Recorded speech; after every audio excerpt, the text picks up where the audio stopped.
Hi, friends. Welcome back to the Life with Loverly podcast. I'm so excited for today's episode, but I kind of think Nichelle is even more excited. We sat down with the one and only New York Times bestselling author, Emily Giffin.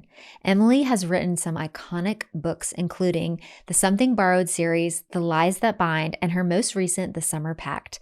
We were so thrilled to have her on, and of course, I couldn't leave my book-loving girl, Nichelle, behind on this one. The two of us are chatting with Emily about her career change from lawyer to author, her writing process for her book, Something Borrowed, the personal inspiration behind the Summer Pact, her favorite book she's written, and what books she has read and loved over the years. Just a note on this episode, we do touch on the real events Emily writes about, which does include someone taking their life. We don't stay on that topic long, but we did want to provide a note at the top of this episode. It's so fun to meet the creative brain behind some of our favorite books, and I think you'll love learning even more about the woman behind the words. And you'll hear at the top of the episode, Emily is spelling the name of the secret cameo in the Summer Pact, and it's a character from one of her very first books. Nichelle and I were both so shocked, and I think you will be too. Also, stay tuned until the very end to hear if she's a Swiftie or not. Here's our conversation with Emily Giffin.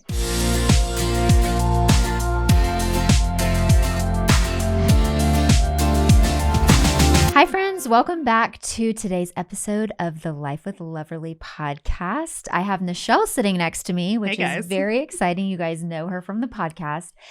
Today, we have an awesome interview. We are interviewing Emily Giffin. Hi, Emily. How are you? Hey, guys. How are you? I have to apologize. I've already explained it to you, but I'm having a stair runner installed right now, and that you saw the staples noise. So I am sitting in the most quiet spot I could find, which happens to be the floor of my wall-to-wall carpet closet. So I apologize for the hanging clothes back here. Well, it is okay.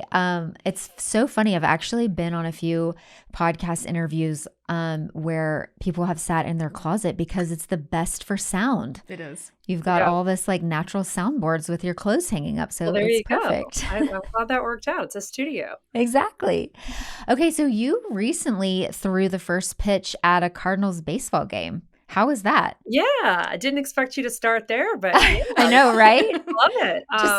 It was one of the it was really thrilling. It was one of the most nerve-wracking things I've ever done. I can imagine. And I don't know, were you all taught you're at an age where your parents probably a bit younger, but no one took me out into the backyard to learn how to throw a baseball. Like my dad definitely did. He was like, I don't have a boy, so you're going to learn. Yeah, no, that didn't happen. I mean, I grew up in the 70s and 80s, and I mean, maybe some just dads were out there with their daughters, but I never learned. And then in gym class, it's like other units like volleyball and cross country skiing and bowling. So I never learned just how to throw a baseball.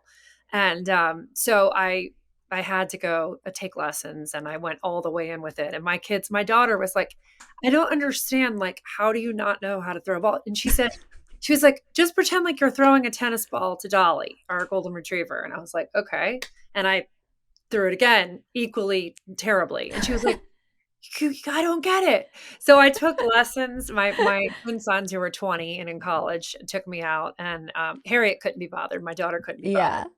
My sons took me out, and then I took lessons at a DBAT in Buckhead. Oh my gosh! I'm sure you know what that is, Brittany. But yeah, got halfway decent. Went out there, and but it was still so nerve-wracking because it's all the people. Oh yeah, Things, and I just tell myself none of them are paying attention. Nobody really cares. And also, have you ever gotten on TikTok and looked at the first pitches out there? Oh yes. Like 50 Cent, like into the ground. I'm like, I can do better than that. So, right. You're like, I won't be the worst person to ever do this. So let me just like be one step above that and we'll be good. You know what was my main concern? Getting a spray tan. I'm like, that's going to make all the difference. Yes. And I'm usually not a spray tan girl, but I'm like, I need one with those cutoff jean shorts. So right. I got that. I mean, that's half the battle, right? Getting that tan, making sure that you got the clothes, like everything. You're like, let's distract them from what I'm about to throw. Exactly. That's too funny. That was it. That was a tour highlight for sure. And another tour highlight was just being here in Atlanta at the Atlanta History Center, which was so much fun. How's the tour been going? It's done. I'm finished. Yeah. I'm officially, Back it's great. It home? was great. It was, about 4 weeks, and Okay. I love going out on the Yeah. road for tours. I didn't used to when I was younger. I used to stress about it and, what am I going to wear and Right. spray tans for everything. Yes. Yeah. But now I just take it as an opportunity to really connect with my readers because I Mhm. publish every 2 years, and what I do is, writing novels is a solitary endeavor. It's you're alone and you're writing, and Right. so then to come out every 2 years and just get on the road and go to these different cities and meet, women like you who love to Yeah. read, it's a lot of fun. So I loved it. It's exhausting, the early wake ups and Right. all that, but I'm going on adrenaline and just excited Totally. to meet people. But now I'm in the finish the tour and it's time to write the next book. Yeah. So it's like head down time. Uh-huh. Yes, yes. Wow. So going back to the 90s, you were practicing law, but you started writing your first book in your spare time. Mhm. Where did the initial thought or desire of like, oh, I think I'm going to write a novel begin? It's so funny that you asked that, Brittany, because not 10 minutes ago, unrelated to knowing that I was going to do this podcast, I posted on my Instagram book club page, EG Book Club. Uh-huh. I don't know if you can read that, but it's the 2001 Guide to Literary Agents. And it was the agents that I submitted something borrowed to. And in the margins, it says rejected. Yeah. Rejected. Okay. That was going to be one of my Yeah, next so, questions. that's a really funny memory lane to then segue into this Yeah. question, but, growing up, I always, I'd love to I was an introvert, I was a shy kid, we moved around a lot with my dad's job, and one of the first things we always did when we moved to a new town was get a library card. My mother would take my older sister, and me to the library, and we would get the library card and check out books, and I always had my head in a book. Well, I wasn't learning to throw the baseball, right? Yeah, Yeah. exactly. I was reading. And yeah, I just always used to say, I remember in the first grade we had to do like, what do you want to be when you grow up, and everyone picked their jobs, and I said author, which I thought was just such a Yeah. grown-up word to say. And I was obsessed with the Beverly Cleary, Ramona books, and Judy Mhm. Blume. I guess in first grade I was getting started on Judy Blume, because I remember not knowing what Are You There, God? It's Me, Margaret, not knowing what a period was, and I thought it was just like like a punctuation mark that Right. people Right. reckoned out. And my sister knew, and she was like, exchanging glances with my mother, which Like, was right can up there when she I pronounced ballette. The, I was like 4. She's like, Right. "Oh, Emily said ballette." But, yeah, so I always wanted to write. My mother she's a retired librarian, but she used to be she was a librarian for part of my childhood. Yeah. And, yeah, I love to write and read and write little poems, and I submitted them to you guys are probably too young to know Cricket Magazine, but it was like this literary magazine that's sort of like the literary equivalent of Ranger Rick. You Okay. probably too young for Ranger Rick probably too. But anyway, but then this thing happens, I think, when you're in college. I don't know if it happened for you, the two of you, but you have these like dreams of things that you want to do, and then suddenly like you panic, and it's sort of like, okay, I have to do something practical, and there's Right. this mad scramble to be practical. Mhm. And for me that was, I had like really, a lot of A's in high school and college, and I was sort of the academic kid. And so I was like, okay, I'll just go to law school and then figure it out later, which I think a lot of people go to law school with that kind of Right. default in mind, like panic. What am I going to do? You never meet doctors who are like, well, I couldn't figure out what to do, so I just went to So medical I school. went to Right. right, Right. exactly. It So I doesn't became a happen. Yeah. neurosurgeon. I don't Yeah, know. yeah, yeah. And it just the same way that you very seldom meet a doctor, maybe like a stay-at-home parent just with their kids, and they've left the medical profession for a short time to do that. But you meet so many lawyers who they used to be lawyers. Now they're doing something completely different, which you don't Yeah. find, I think, as much with doctors. But anyway, I went to law school. I loved school. I loved being in school. So those 3 years were great. But then the second I got to my Manhattan law firm where I was practicing litigation, it was like, what have I done? Yeah. What have I done?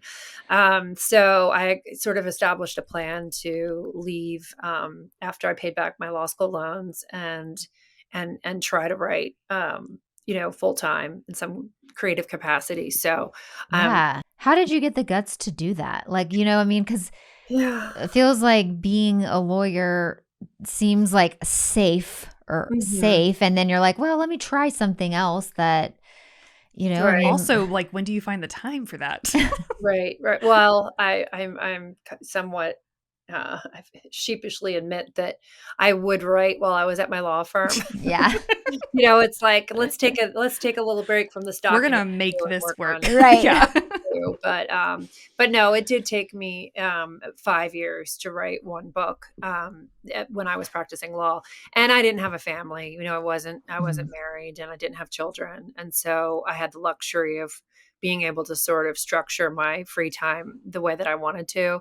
But then at the end of those 5 years, I my manuscript was, as I showed you in the little margins Yeah. of that last Instagram post, rejected, rejected, rejected. So I that and it had taken me 5 years, and the thought of being a lawyer for another 5 years, going into my 30s, and it was so it was depressing. It was a grim Yeah. like feeling of like this isn't what I want to be doing. So I suppose it was brave to say, okay, I'm going to quit this job. I'm going to take a year. I'm going to write a book that it took me 5 years to write the first one, and this one I'm going to give myself 1 year. If it doesn't work out, then I'll go back to the law, which is what I did. I moved to London. I started Something Borrowed. And after a year, I had written Something Borrowed, and I got rejections on that one too, but also obviously found an agent and then found a publisher and never went back to the law. But Yeah. I think some people look at it and they think, okay, your first book was published and everything the path was easy. But um, that's what I like. I like to be able to share with young, Yeah. not necessarily young, but um, aspiring writers who are already writers but hoping to publish, that it wasn't smooth sailing. And in London, it was funny because I lived in a very small flat in Kensington, but around the corner on Kensington High Street was J.K. Rowling's apartment, which was it was beautiful. Yeah. I passed it on the way to get coffee or tea, as I Yeah. often in London. But knowing that she was rejected so many times, like the very last, you know, Yeah. submission was the one that ultimately published her. So yeah, and it's hard to believe that was Something Borrowed came out 20 years ago this Yeah. summer, which is I wild. know. That is I feel like crazy. it's a staple in most women's, like, bookshelves, though. Yeah. I mean, Truly. it really is. Well, Did you that's think that it was gonna that Something Borrowed would be this big phenomenon that it turned into? no, I mean, I was no, no. To answer your question simply, that's a no. But I, it really, like, when you're writing, especially when your book that you took 5 years to write was ultimately not published. For me, my hope was simply that this one will be published, and Yeah. so I didn't anticipate that I never even thought about the New York Times bestseller list. I mean, I read the bestseller list every Sunday, but I never thought that my book Right. would be there. Would But I be remember there. my editor calls, you get the list comes out to the industry, to the publishers, and on Wednesdays, but it's not then published for another 2 weeks because they run behind. So Mhm. anyway, my publisher called me and she said, Something Borrowed's on the list. And I'm like, what list? Like, New York Times bestseller list. And I was like, oh my gosh. It was just it was very surreal. That was probably, looking back on all of it, more than getting an agent, more than knowing that it was going to be published, but having that phone call was like, I just couldn't believe it because it's been a list Yeah. I'd been reading for years and years.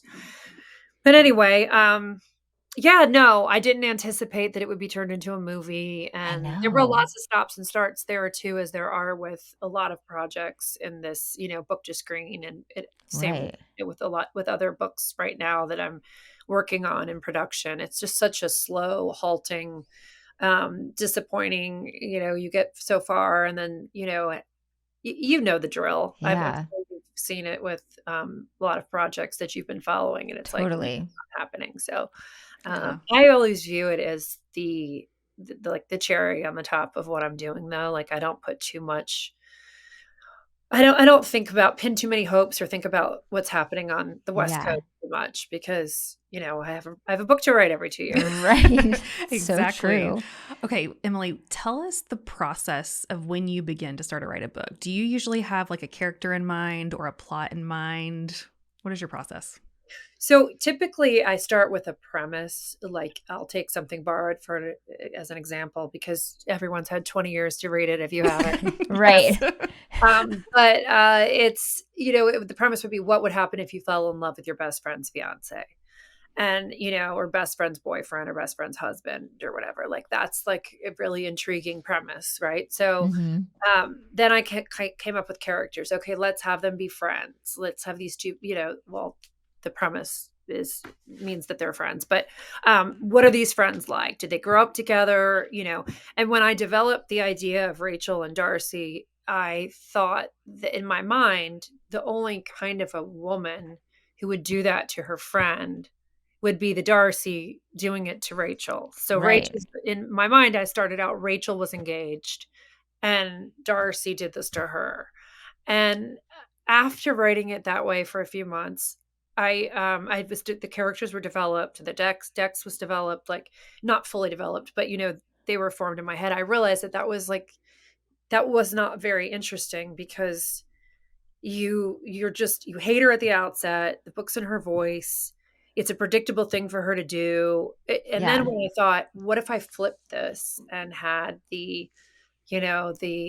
have us rooting for the person doing the very unsympathetic thing. And then it became so much more interesting. But Yeah. for me, the plot always turns on that character development. So using that book as an example again, um, you would think that any man, Dex, who would do this 3 months before he's married with the maid of honor, has to be a jerk. So therefore, we want our heroine, who we're rooting for, to ultimately dump him, move to London, live alone, say goodbye to the toxic friendship, say goodbye to the loser guy, and be like, I'm in my 30s, I'm alone, I'm doing this. Which is as a independent, like strong woman, that's how I saw the storyline. But then as I put them on the page together in these scenes, I was like, oh my gosh, he likes her. Yeah. He likes her. And sometimes good people do really shitty things. Yeah. And I think that's kind of the undercurrent in a lot of my books. It's like we are all good people. Most of us are good people. We're trying to do the right thing. Yeah. We're trying to be a good friend, good mother, a good daughter, wife. And yet we screw up along the way and we hurt people's feelings and we make people feel bad. We make mistakes and we have to decide, um, how do we find forgiveness or alternatively, are the people in our inner circle sometimes hurt us, right? And so it's like, how do we find the grace to forgive and move on? Yeah. Or Mhm. if we can't forgive, and some people can't, like I wrote a whole book about and heart of the matter was the point of view of the woman and then the other woman, and the chapters go back and forth. That was the Yeah. other big one with featured infidelity. But at the end, the wife had to decide, like, do I forgive, or do I Yep. not? And it's such a personal choice. And I think there's other women out there, who judge that choice. She should never have taken him back, or why didn't she give him another chance? And they have 4 kids together, and it was one mistake. Why didn't you? Or that you can imagine that the husband or the wife that made the mistake would say, it was one mistake. Like, please give me Right. a second chance. But that's up to, each of us to decide. if we can do that. And so my books are very much about those inner workings of the female brain, and in some cases, Yeah. the male brain. Mm-hmm. This book does the Summer Pact is told from the point of view of 3 characters, and one of them is a man. So Yeah. Yeah. yeah, Yeah. fun. That was kind of interesting to just reading all of your other books and then seeing Yeah. this one have like a heavy male presence on a third of it. But I really liked Tyson. I did too. Tell me, do you draw like your characters? Do they come from people watching, people around you, or are you just that amazing where you're able to come up with this character in your head most It's of the time? watching Brittany's Instagram lot feed. That's where I get my ideas from your podcast. No, but honestly, I mean, I was obviously joking, but like really and truly, it's those sorts of things where you find Yeah. your material. It's just paying attention to the world around you, and your friends call you. How often do you have your friend call you and they tell you about what's going on in their life, and you tell them what's going on in yours, and then you're like, "How's your friend Jane?" Yeah. How's her? And you might have only met Jane like twice, like at your friend's baby shower or, at her wedding or bachelorette party. But like, that Jane is like, going through something big, and you get the story on Jane, and then you turn to I mean, there's like in one conversation with a close girlfriend, you have like 6 book topics, Right. Yeah. right? Right. Yeah. Like that's, you just pay attention, or you're getting your car detailed, and you listen in the waiting room, and you're hearing people are like, it's just, there's material everywhere you look. Yeah. Oh yeah. Well, Oh, yeah. and like as a creative, like I'm sure you hear one thing and all of a sudden that's like spawned a whole chapter, Yeah. whereas like that's just how your author creative brain works. Mm-hmm. I mean, I feel like that way when I see like a piece of clothing, I'm like, oh, I have to do that with it. Or Yeah. that immediately makes me want to style it with XYZ. Oh, I wish that were the case for me.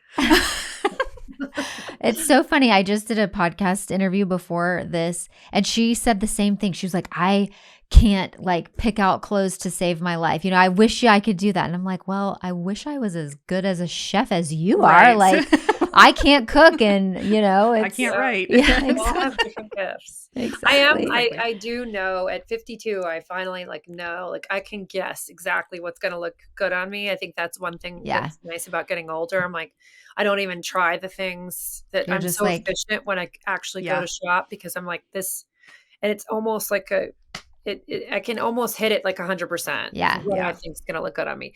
But now what you do, styling things and different combinations with pieces, I think is so fascinating and creative. And I Thank have you. written It's a about lot of fun. stylists in some of my books before. So Yes. Yeah. I love I could have that. used you for book research. Ah, gosh. Well, next time I'm Yes, available. next time. So do you miss your characters after you've finished books like we do? Because I know that we talk about this all the time. We're like, we wonder what Like, I so-and-so wonder and what. so-and-so's doing right now. Yeah. Yeah, Like- it's funny. My dad once asked me, how are Dex and Rachel doing? And I'm like, Yeah. I'm like, they're not living in the basement with Monica and Chandler. Right. Like all of them are gone when the show Right. ended and when the book ended. But yeah, it's I do, but I'm also, by the time I turn a book in and I have revised it again and again and again and again and again, You kind of feel like I'm- a bow's been tied and you're like, yeah, done. I'm sort of like, okay, I'm over you fools for a while. Yeah. Right. Hope you have a nice life, but it's time to come up. Yeah. With people. Moving on. But yeah, no, I do the books that I think that that have. There's certain books where I think about the characters more, and Yeah. maybe that's a sign of a more, a better book. I don't know, but that does happen with certain stories for me, like Where We Belong. Well, I think about the characters and Where We Belong a lot. The girl who was the woman who gave up a girl for adoption, her daughter for adoption. Yeah. Mhm. Find the father, but I know. So one thing I kind of noticed, and I remember this from like your earlier books, I felt like there were characters that would show up in like later books, like just like a quick nod to like somebody's uncle was. And I remember Yeah. always being like, this person was in that book. And like, that's like, I always felt like your books like somebody in Yeah. them. Like somebody pokes in and says, Yes. Yeah. Yes. I always do. I've done a cameo with every novel I've written. It's this one, The Summer Pact, has a cameo, but nobody gets it. Like including like my Really? inner circle. No, like very few. There was like Okay. maybe two people on the tour that were like, I know who it was. And then everyone's like, don't spoil it. And then it's funny, I let the city judge. I'm like, so I remember Tulsa, Oklahoma Uh-huh. was like, we want to know. Like Yeah. overall the audience was like, we want to know. Every other audience has been like, no, don't tell us. But I told Tulsa, Oklahoma. But since you guys have read it, I'm gonna Yes. tell you. It's so do you remember Lainey? In the story, she's, for those who haven't read it, she's this actress. She drinks a lot, she parties a lot, Yes. she hooks up with a lot of different Mm-hmm. people, and her friends sometimes judge it, and sometimes they're worried about her at various points of the book. But at one point, right after she gets to Atlanta, and her friend Hannah, who's this, Buckhead Belle, the Yep. girl who grew up in the South, and she says, "Who's your latest guy?" And she's like, "Oh, he's this old guy. He's like in his 50s." Yes. Apartment guy. Remember, she calls him Yes. guy. Yes. Well, his name was Marcus, y'all. He's Wait. he's from Something Borrowed. Yes. What? He's I totally missed that. He's Steve Howie in the first scene of the movie. Marcus, the one that yes. Yes. Darcy's the father of Darcy's twins, and it even Right. says like apartment guy Oh, who's that's right. Marcus, and she's like, he Because had he says he has kids. twins, Yes. Yes. His and then he gave twins. him away. Well, he gave him away to Ethan and Darcy. And Right. meanwhile, the reason that I think nobody picks up on it is because we have Marcus frozen in our head at 32, and now he's That's the For so old guy. sure. true. He's For sure. Well, and they were so busy like explaining why, or like in Hannah's, I guess, head, she Yeah. was so busy explaining like it's always just going to be the so and so guy Yeah, because yeah. you never want to get too close to anybody. Yeah. But and like I Right. think that's where my head was the whole time, not even thinking about his name. Yeah, Oh my gosh. Marcus, the apartment guy with twins that he gave away. Ding, ding, ding. But That is crazy. I've literally been like, who was it in the Yeah. connection? Because that was always like such a cool I'm thing like about the your guy at the books. bar. No. Yeah. Marcus. Right. But you can tell that Marcus has not developed much. He's not grown. He's still doing Yeah. the same old things. Poor Typical Marcus. dude. No, I'm just kidding. Yeah. Marcus. Okay, so where did you get the inspo for the Summer Pact? There's a few different threads. One, I wanted to talk about coming of age friendships. So the book is about four best friends who they're inseparable in college, very tight knit little friend group, and then right before they graduate, tragedy strikes, and they make this pact that they will come together later in life if anything ever, if one of them hits rock bottom, and then 10 years later they make good on their promise and come together. And when one of them has a major crisis, Hannah, the southern girl, and they come together, and the book is about their journey with their friendship and their, what they're exploring in their lives. They're all sort of at a crossroads in their early 30s. So I wanted to explore this idea of coming of age friendship and why they can be so powerful. Like, why is it that your best friend when you were 12 or 14 or 16 or 20, like, even if you had very little in common with them, like, it's such, it's such a close bond and it's so powerful.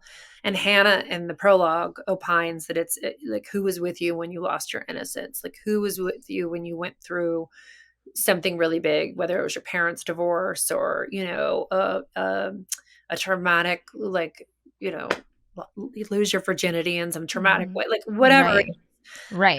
So I wanted to kind of explore that idea. And I also wanted to explore and analyze this, how much pressure people, particularly young people, put on themselves to this like toxic perfectionism. And, Yeah. Summer obviously felt that so deeply that she made a very tragic choice, all in the name of, they never really found out why she did what she did, but Right. their supposition is that she couldn't bear the thought of failing. And I see that with, I have, as I said, twins who are in college, and they run track and cross country like Summer at the college level. And Uh-huh. I have a daughter who's 17, and I have those conversations with them, like, you're not the sum of your accomplishments. You are Yeah. not, you know you know your times, how fast you run in this race, or your grades, or your resume, or the ranking of your college that you get into. Like, that's not what makes you you. That's not what makes you important. That's not why people who love you love you. Like, no one tallies up your achievements and decides whether you're worthy of love. Right. Or whether you're worthy of being like a friend. In fact, I mean, there's something to be said for the more perfect someone is, the less likely someone is to want to be friends with them. So, it just, especially with my daughter, because my sons are very achievement oriented. They run for Columbia, in the Ivy League. And I've had to really stress to her, like, you are the funniest in the family. Your grades might not be what theirs are, but your teachers love you. You're a great leader. She's a student her class president. And those things, the way that people view you and care about you, and the way you interact with them, is very much, you know that goes to the essence of who you are. Right. Like, your life is the sum of your relationships, not the sum of your accomplishments. Mm-hmm. Yeah.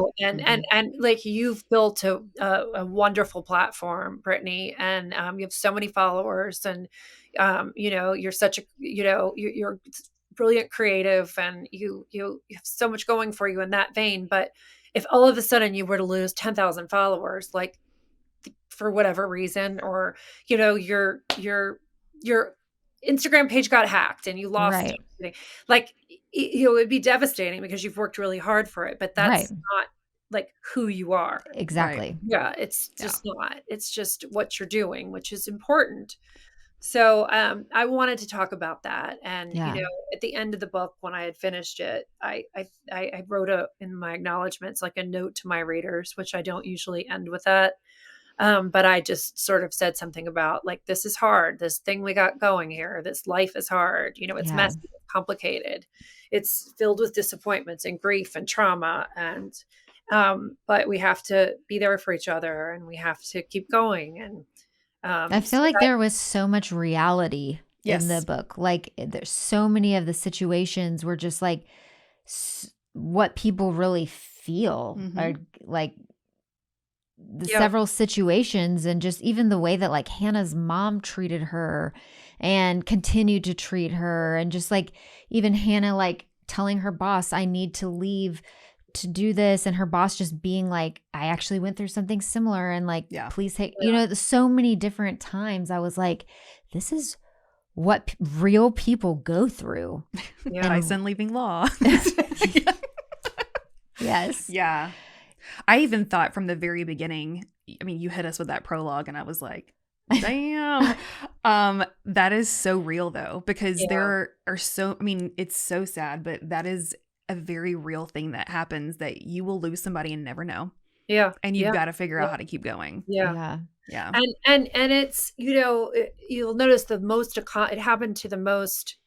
And this is a little bit of a spoiler, but it happens in the prologue. But one of the characters takes her life, and there's a trigger warning. The first time I've ever had a trigger warning. But it's often the person that you think is the shiniest star and the most Right. accomplished. I mean, you look at Kate Spade and Robin Yeah. Williams and Anthony Bourdain, and it's like, it's not about that. It's about a lot of things. It's about depression. It's about, for young people, often making this fleeting decision because they don't have a sense of perspective. But Right. with the message of the book, which I never set out to write with a message in mind, but that comes together as I write. But the message of the book, things that we've been talking about, and then the note at the end, if even just one person read the story and realized, like, how much these friends felt the void of this person in their Yeah. life. It had absolutely nothing to do with her, breaking school records at UVA, or, her brilliant mind. And, it was just that they loved her. And so, Yeah. Mm-hmm. um, yeah, I hope people, particularly young people, sort of take that away as they read it. Uh, Yeah.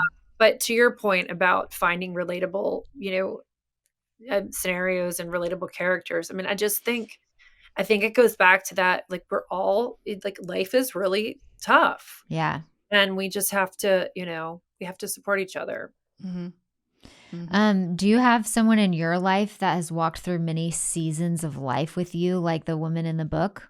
Yeah, yes, definitely. My best friend from high school, from college, she lived across the hall from me. I went to Wake Forest, and I had just moved. My boyfriend, my high school turned college boyfriend, was at Stanford, and I'm at Wake. And Oh, this is wow. before cell phone. We were charged by the minute when we made phone calls. So I was like pouting in my room and like writing a sad letter or whatever, and didn't go to the freshman mixer. And she was, doing some of the same in her room. And so we met, across the hall from each other, and we talked all that night, and we have been best friends ever since. And she's always like the top paragraph in my acknowledgments. I always thank my mother, my sister, and then Nancy. Well, my publisher first, of course, because they're amazing. But Yeah. as far as the personal part goes, Right. she reads every line of every book and edits it with me, and we like read it out loud, and we're on speakerphone for hours and hours, and everyone thinks I'm crazy, including other authors. Like I'm friends with Harlan Coben, who writes 70 million copies of his books in print, and he writes thrillers, and he's like, "What are you doing? Like, turn it in." And I'm like, "No, because you have to go over it and make it, those revisions. When people Yeah. tell you the book was a easy read, it's a smooth read, the pages, a page turner, that's because Nancy and I are like looking at every sentence and going over Right. it and making it, my editor is the big picture guru, but Right. Yeah. But I mean, it's personal for you at that level with Nancy. Like, that's almost part of your process. Yeah. yes, it You totally know? is. And I'm sure you do some of those equivalent things, when you're refining, whether it's the collar or, Totally. Or even just like in social media, I feel like I'm like, oh no, this is something like this. We have to do it this way, and this is the why. yes, Yeah. And that's yeah, just part of the process. Yeah. yes, exactly. By the way, Yeah. this necklace is too big with this collar, but I didn't think to change it until I was on. I should be wearing either nothing or no. I'm just pointing out that I know some of these. You know? Okay. Okay. I love that. What has been your favorite book that you've written over the years? Something Blue is very sentimental because I was pregnant. I Mhm. started it in London. I finished it in Atlanta. I was on bed rest at Northside Hospital with my twins, and kept getting yelled at by the nurse because she told me that I was a high risk pregnancy and I was stressing myself out, and that I would lie down and write it from my side. And then, of course, I had to give Darcy twins because I was Right. Right. so that one kind of, because of where I was in my life, I think it was a sentimental favorite. I think All We Ever Wanted, which is in development now, and it will be, if it gets out of development and comes to the small screen as a miniseries, a limited Mm. series, it will be set in Atlanta, which would be amazing. Oh, Oh, that's But I awesome. think that's my best book from like a craft perspective. Like that's my most, I think my best book in that way. And then the last two, Meant to Be and The Summer Pact, I just think are yeah. so fun. Meant to So Be was another, Oh, like, I think about those characters. There's so many, I feel like I learned so much about celebrities, about how just like things are really happening with the tabloids. Like, I, I just, that was a very informative, but I think about them all the time. oh yeah. yeah. That was a good one. Well, that one's the one, inspired by John Kennedy and Carolyn. So Yep. Yes. Yep. always Yes. putting them on my Yes. feed. Yes.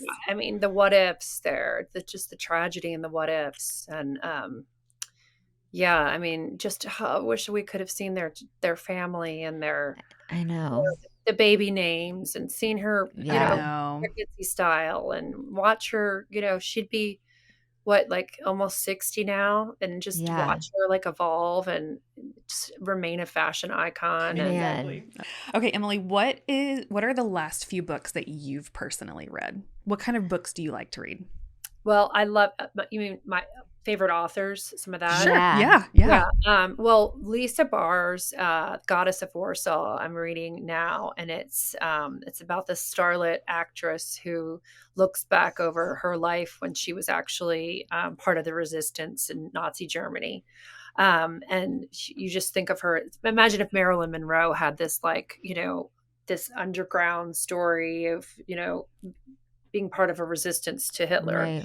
Um, she's not Jewish, so that doesn't make sense. But well, she still could have been Right. part of resistance though. But Right. her family was being, that's Elise is an amazing writer, and I'm really enjoying that book. I love Tia Williams, and of course, some locals here, Colleen Oakley. I don't know if you've ever I don't think I I've talked to her haven't. about her books, but she's fantastic. no.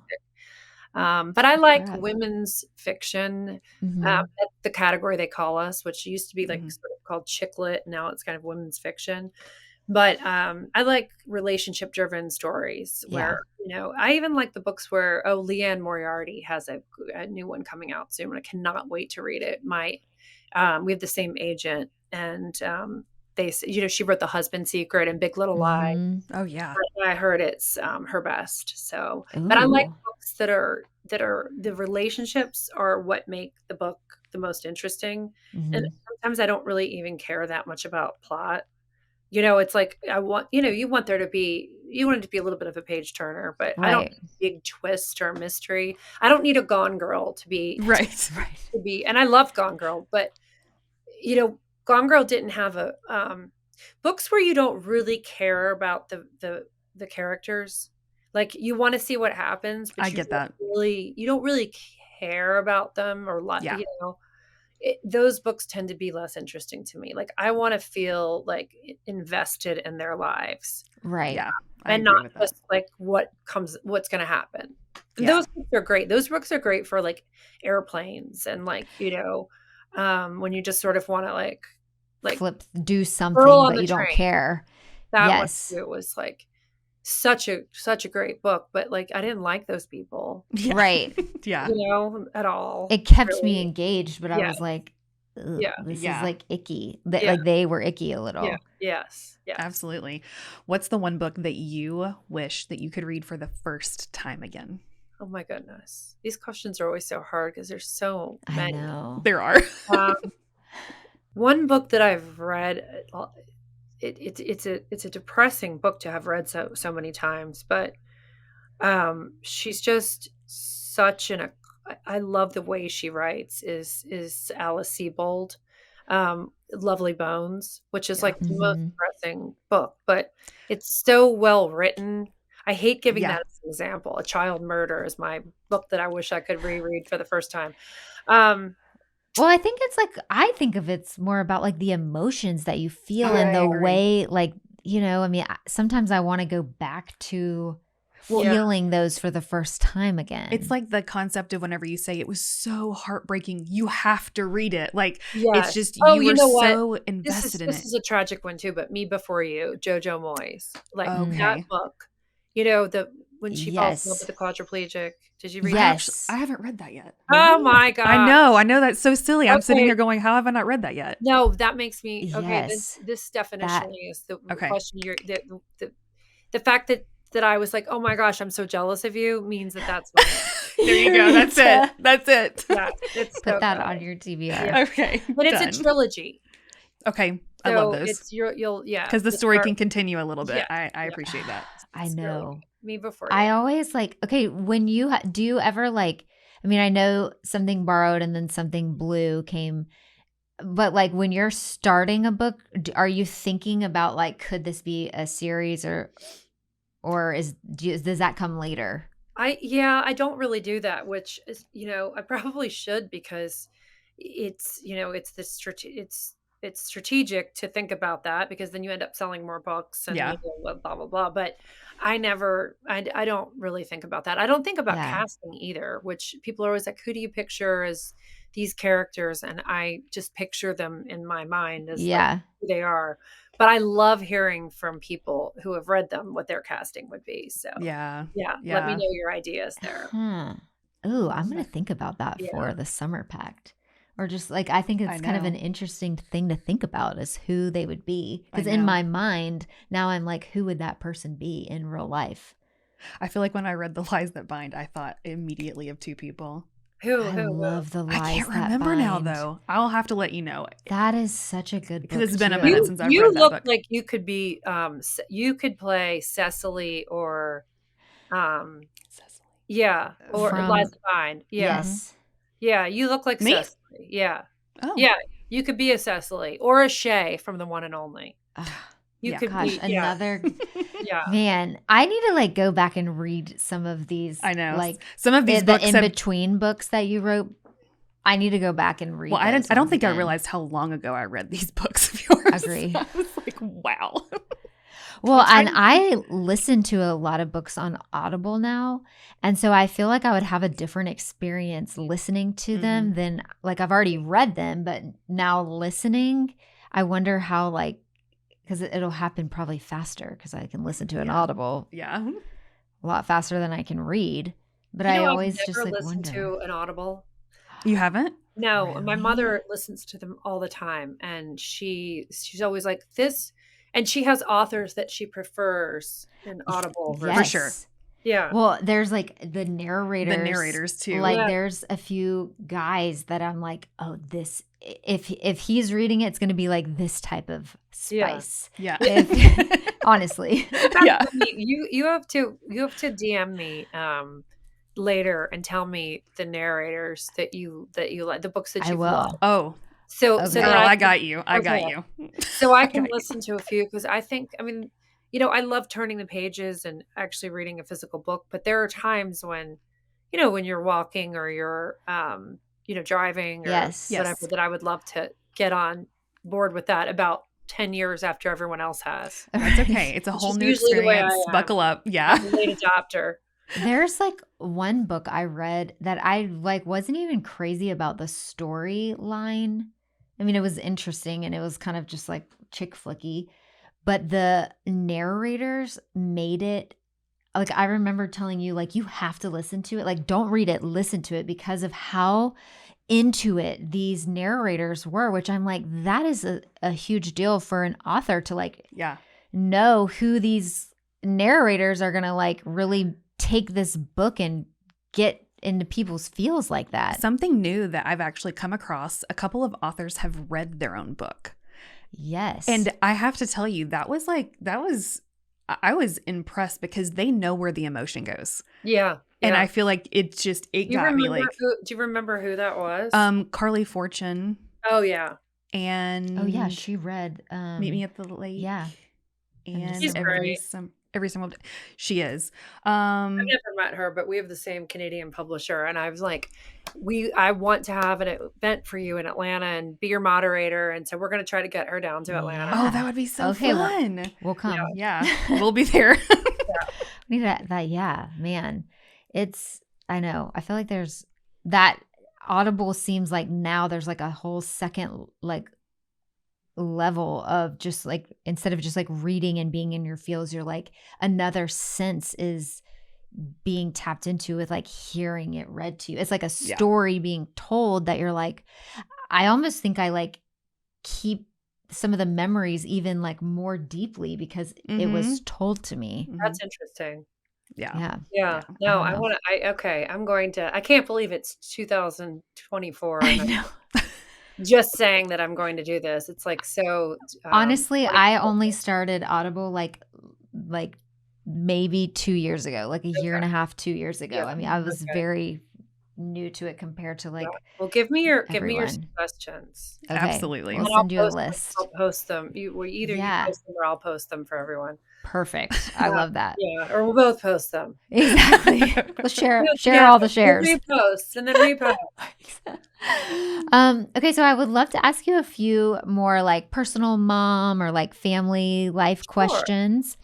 So you've mentioned your children. Your daughter is dyslexic. And as a mom, how do you help and support her reading and writing? Yeah. Well, at this point, she's 17. So, you know, I don't do much anymore. She knows how to Yeah, advocate for right. herself, and Which is um, great. Which is something you probably had to teach her, you yes, know? the extra time.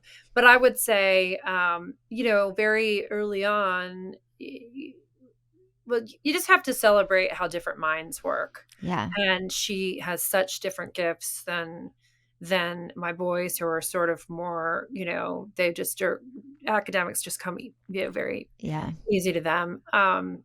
But yeah, it's just about sort of saying, you there's so many wonderful things about your brain and things that you can do that I am not as good at. And even though, I'm not dyslexic, like I'm more classically, read at a very early age, but she's, for example, amazing at directions. I'll get lost and she'll be like, it's that way. It's like, no, I'm positive. You turn here. Like she has a great sense of direction, and she can put things together. Like we'll get something, the mop, the Swiffer, that you like put the thing in. Yep. And I remember she can just like glance at the directions and like, and Do it. yeah. And whereas I'm like reading it, and she was like, and she'll take things out of my hands and just like do it. So it's just, reminding her that everyone's brain is different, and Yeah. she has it's great gifts that come with dyslexia. But in the beginning, it was such foreign territory to me. I thought she just didn't want to read yet. And so I thought, like, I don't want to be one of those mothers who pushes her or gets a bunch of tutors in the first grade. And so I was just like, it's fine. She'll do this at her own pace. And then the teachers were like, "No, we think she has a problem." And I'm thinking, this everyone's so overkill in Buckhead, like everything's so like, Right. and then but I took her, I listened to their advice and took her to a specialist, and they were like, she's definitely squarely dyslexic. So yeah. But every kid's so different. Yeah. Well, and having like twins, and that do they both run track? They Like do. they They both do. do, Yep, which they is do. actually really amazing. That's like my Yeah. dad was the women's tennis coach at the University of Georgia, and one time he had twins that were both on scholarship, and he was like, it was just fascinating. They were Yep. both at collegiate level at the same college. Like that's not common. Yeah, no, it's Um, it's funny because there's a lot of injuries in distance running because you're just pushing your yeah, body. You're running like 80 miles a week and pushing your right. body to the but, like Summer had an injury in the Summer Pact, but Yep. they both had hip fractures, and it was the left hip and the right hip, and they're like Wow. left-handed and right-handed, and it was like very wild. Wow. So and they're how old are they? They're 20, they'll be 21 on New 20. Year's Eve, so talk about a big Okay. celebration there. But Seriously. yeah, they were those children who just sort of did it, like, they did everything right, and, they made mistakes, of course, Of along the way, course. but it was like they studied, they got their A's, they didn't drink, they didn't cause trouble. So, yeah, I think there is pressure on Harriet sometimes, but I'm like, Yeah. "You are you, you be you." Yeah. She's so much fun, but I Uh, think that's it. You can't, as a parent, I really don't think, I mean, you can do a lot, but they are who they are. right. They're born the way they are. And, I find that to be so so fascinating just to see how they came out. And Yeah. yeah. And how you as a parent can just like continue to encourage them to like be the best version of themselves and help them like go where they're supposed to be. Yeah, exactly, exactly, and not put pressure on them Yeah. to win and be perfect and do all these things, because it can really stifle your true self. Yeah. And think about the people we're so drawn to and we love so much are just so very much themselves, Yeah. and they're not necessarily afraid of screwing up or making mistakes, and they just, they're just authentic. Yeah. Yeah. Yeah. Does your mom share your love for books with you? Yes, yes, I definitely got that Yeah, from well, I guess as a librarian yes. in the Yeah. past, that is And she always was sort of very instilled. instrumental in saying, "Quit your job as a lawyer and go do this again. Like, you have a talent. You can do this. Write another book. Don't give up." And, that was just really it was amazing advice, because she could have been like, "You're leaving this job as a lawyer in New York City," and, Right. you She know could have been like Hannah's mom yes. Oh and just gosh. been a major Bia. Those narcissistic mothers, Yeah. I know that narcissists you can have a narcissistic father too, but there's something about the mother-daughter relationship, and to have a narcissist's mother is so heartbreaking. I know. And so, yeah, that was a definite theme with Hannah, but, I've been lucky when my mother's not like that at all, so. Yeah. It is so nice to have that encouragement and just, or even early on when you were, like you said, leaving law school and she's encouraging you, making a huge life change. And I know, I mean, sometimes I even feel this with my own parents, like, okay, like, am I successful? Like, are they proud of me? So to have just that like Yes. undenying support is just Yeah. so special. Yes. Yeah. I know. I know. We do worry. I think that's hardwired as we grow up to be worried about, we want to please our parents and make Right. them proud and everything else. But it's so heartbreaking when there are people out there who know they can't ever make their parents proud Right. because of, for whatever reason. Right. I think that's so hard. And I think those people have to learn to sort of say I'm not going to measure myself by that impossible standard, and Totally. Yeah. find friends who will, and that's another theme of the book, like friends are your found family. Right. And not everyone has that support system in their family, but friends can be like family. And that was definitely the case for these characters. Yeah. I Oh, agree. yeah. So it didn't get past me. You drop in a little Eras Tour reference in the book. Oh, yes. So Yes. are you a little fellow Swiftie? Yes. Big I love time. it. Are you? Oh my gosh, yes. Yes. Are you, Like, Brittany? I like Taylor Swift, but I'm not sure if I would consider myself a Swiftie in Okay. comparison to Okay. the real Fair. Swifties. That's fair. You can still, you can be I can like Yeah. sing all the songs. I love Yeah. like listening to her music. I'm not the one staying up until midnight and then downloading the album, listening to the whole thing in the middle of the night. But Yep. you guys, Yes. Okay. And then let me having to ask you listen this. to it then. right. This is a real litmus test here, whether we can take this friendship to the next level. Uh-oh. Okay. Okay. Do you think that Taylor and Travis will end up together? Yes. 1000% yes. You I heard it here, think guys. so too. Yeah. Like, I mean, Okay, I you're feel in there, like Brittany. You're in there. I agree. I am I definitely was like, holding my breath, waiting for your answer. So I feel like if it was fake, we would see some more signs of like struggle, or I mean, Just he some seems more like something. It's like, so not fake. obsessed. It's not fake. Right. The way his crinkly eyes looked at the screen when Right. she was in the suite. oh, Also, like, And he's not. I mean, yes, he is a famous person, but he is not an actor. He is not like No. he just, I feel like that's not him. He's not faking this. Like, I think if anything, he's probably in it like way more than Right. she is.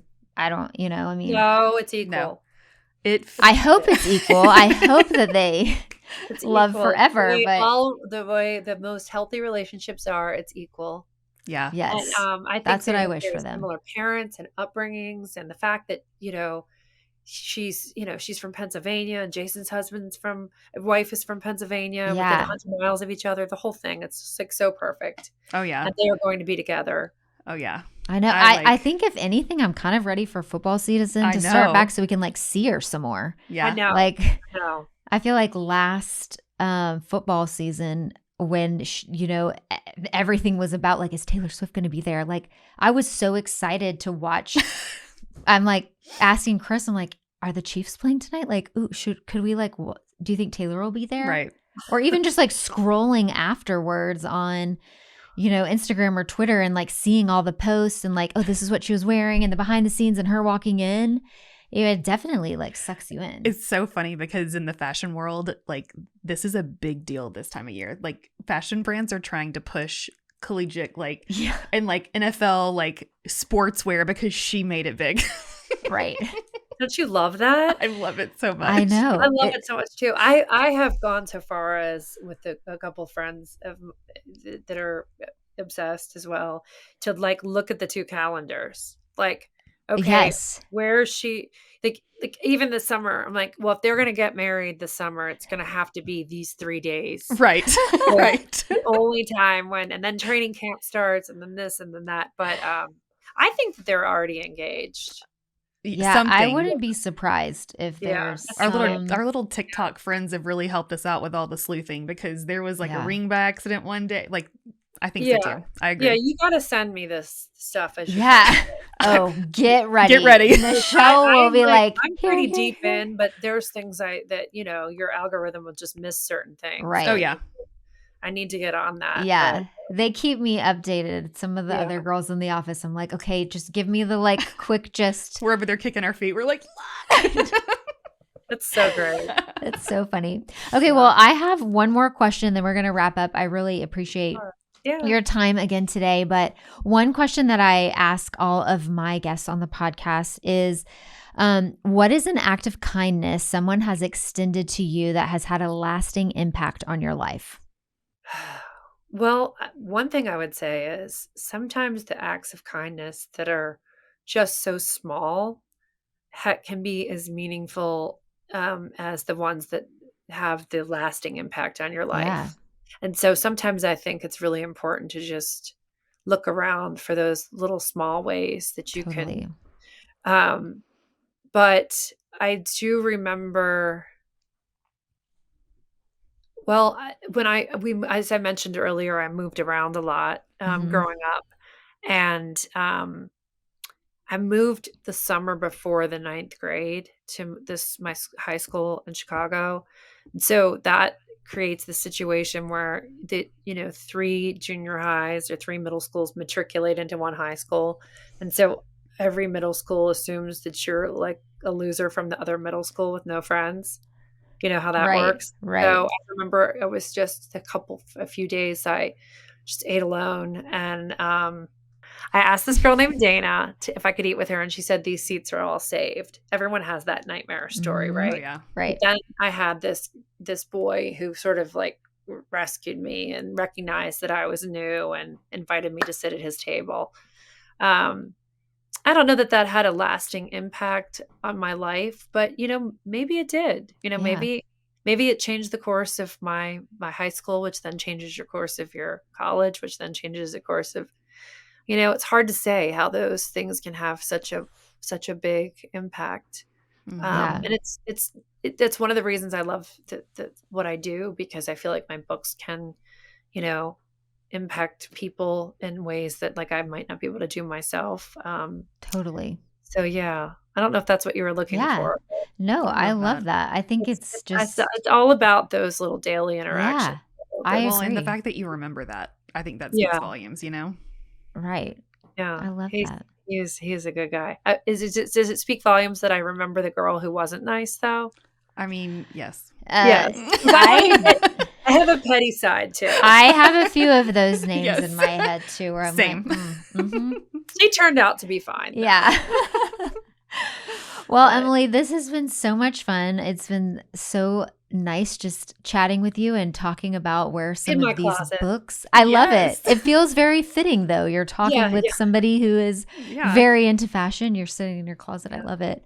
Um, but thank you so much. Will you tell our listeners where they can find you on Instagram so they can follow along? Sure. Oh, sure. It's well, first, thank you. Thank you for having me. It was so much fun. As I said, I Yeah, really enjoy your content, and thank you. it's really nice to connect with you. And I'm waiting for you to send me your casting assignments, Okay, we got the homework after this. Taylor TikToks and the Audible recommendations. You got it. Perfect. Get ready. Yeah. Yes, but you can find me. I'm on Facebook, Emily Giffin fans, but I like Instagram the best because it Yeah, seems like the nicest. X and Twitter, they're just nasty. I don't yeah. post anymore. Yeah. I don't like it there. But Emily Giffin, author, and don't put the R in Giffin. It's not Griffin, or you won't find me. You'll find Yes. a fake version, but yeah, Emily Giffin, Not author. the real one. But yes, Awesome. Well, thank you so much. And everybody, we will leave all of her details in the show notes so you can just easily click over and give her a follow as well. But this Thank has been you. amazing, and we will talk to you next time. that sounds good. Thanks, girls. I enjoyed it. Bye. Bye. Thank you.